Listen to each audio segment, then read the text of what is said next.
Bagi menoktahkan kemiskinan secara segera, kerajaan juga mengusahakan dengan membantu ketua-ketua isi rumah dari miskin Tegar ini untuk keluar daripada cengkaman kemiskinan melalui beberapa program sedia ada, termasuk juga program intervensi yang baru seperti program Inisiatif Pendapatan Rakyat IPR yang merupakan pelengkap kepada program-program pembasmian kemiskinan yang telah dilaksanakan selama ini oleh pelbagai kementerian dan agensi.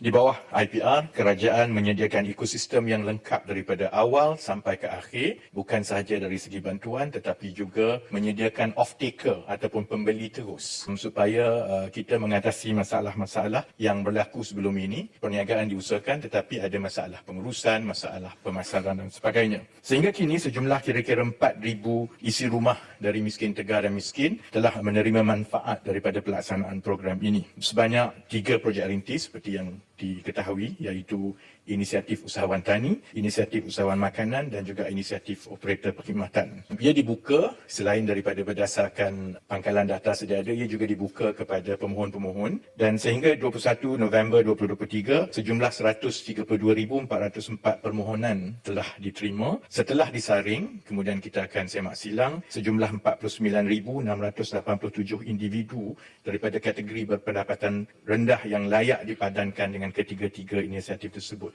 Untuk Inisiatif Usahawan Tani atau Intan, sejumlah 1,020 peserta telah diluluskan dalam tempoh 6 bulan sejak dilancarkan. Telah dilaksanakan di 15 lokasi berkeluasan 818 ekar dengan melibatkan kos keseluruhan 92.6 juta kerana ia adalah program menyelam sambil minum air.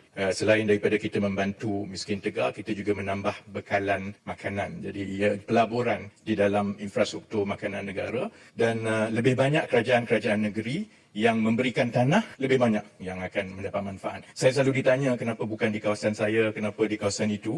Sebenarnya dia bergantung pada kerajaan negeri dan agensi. Kerana kita perlukan tanah dan setakat ini yang paling ke depan memberikan tanah adalah Sabah. Maka penerima yang paling banyak adalah di Sabah. Sebab itu saya seru semua kerajaan negeri, kami berterusan minta tanah dan ia tidak melibatkan apa-apa kos kepada kerajaan negeri, hanya perlu berikan tanah, termasuklah juga agensi kerajaan persekutuan dan lain-lain.